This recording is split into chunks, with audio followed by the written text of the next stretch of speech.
Hello, friends. Long time no see. I originally wrote this story for my little brother when he was out of the country and I wanted to send him something that would make him smile. I hope it can make you smile too. Chapter 1. Adam Shelron Lunderford. Adam Shelron Lunderford was raised in a rich British household with a butler who knew karate, and a horde of maids and servants. Adam was stylish, fashionable, gentlemanly, and witty. Many ladies were offended by his sharp wit, but many more were swooning over him. The men in British society were split as to their opinions of him as well. Many despised him, because they were jealous. And many more wanted to befriend him and learn his ways. Adam sighed as he set down his silverware.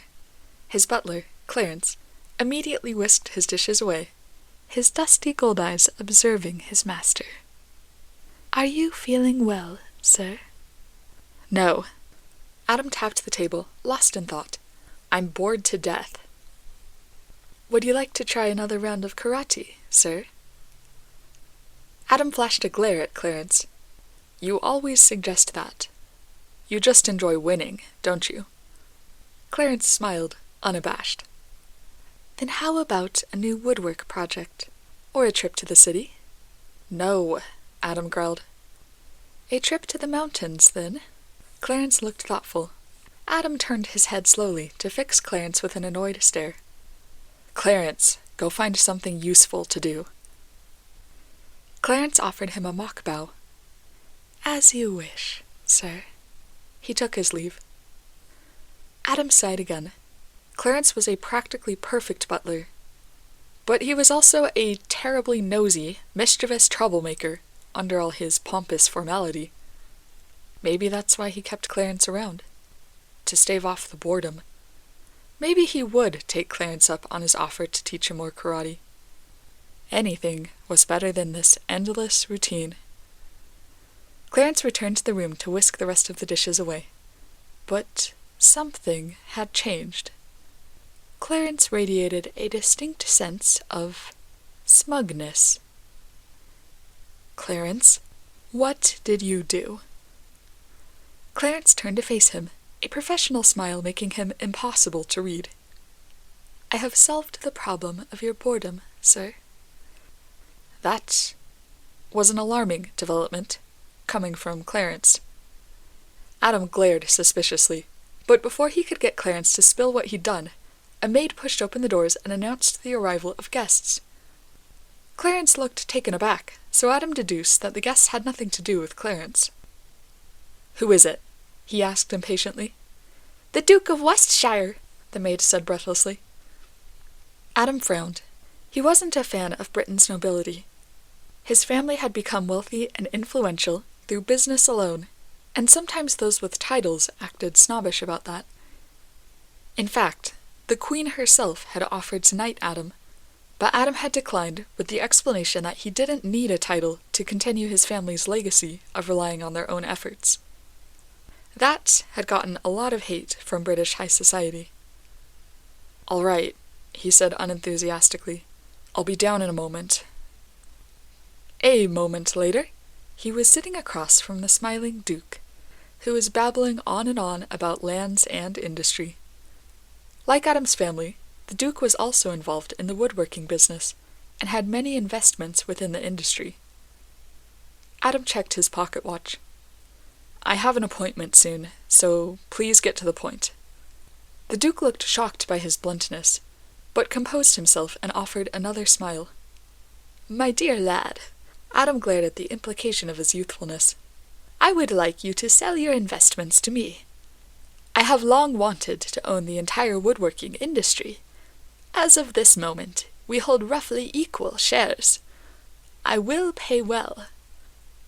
Adam looked speculative. "Is that all? Well, the answer is no.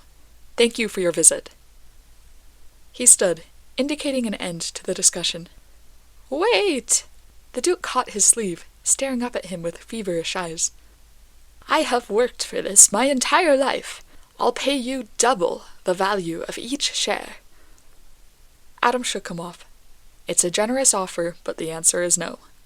I have my own plans for those investments." The Duke's face darkened. "You little impudent!" He was cut off by a crumpet stuffed in his mouth. Clarence leaned over the Duke, smiling professionally as ever. "Our cook prides himself on these crumpets. Can you taste the hint of butter, and the fluffy texture which melts in your mouth?" The Duke's eyes burned with rage as he chewed furiously.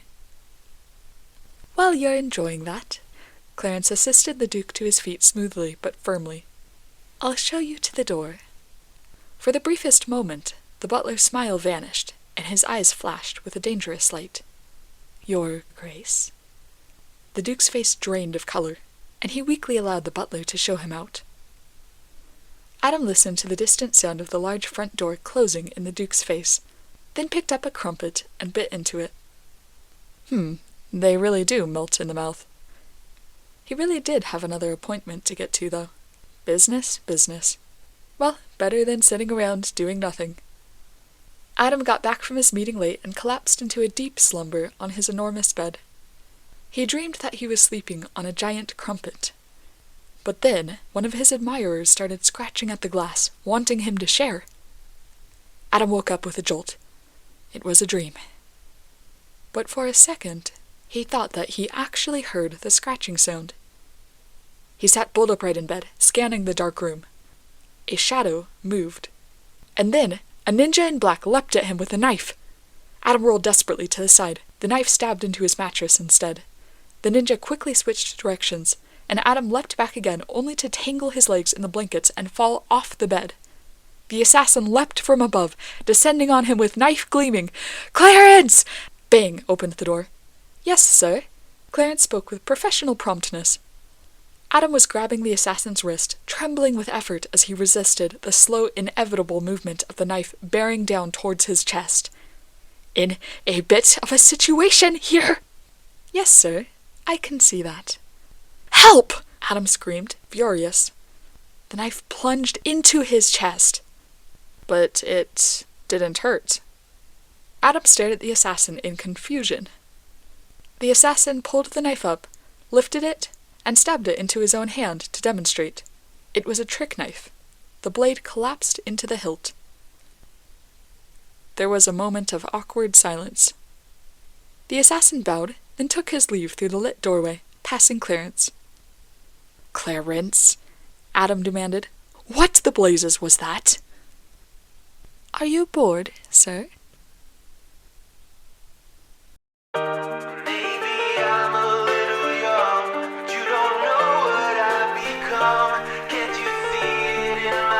Chapter 2 coming tomorrow.